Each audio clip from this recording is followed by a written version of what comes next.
You ask Tiger to calculate. This deals with linear inequalities with one unknown. The final result is y greater than -21. Let's solve it step by step.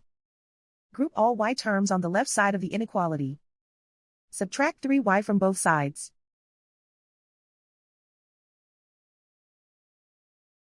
Group like terms.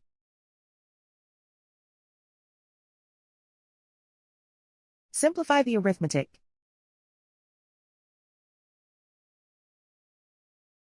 Group like terms.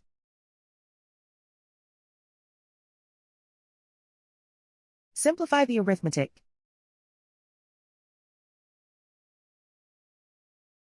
Group all constants on the right side of the inequality. Subtract 7 from both sides.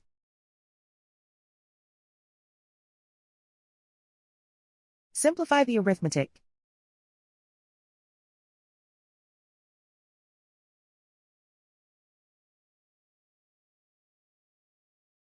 Plot the solution on a coordinate grid.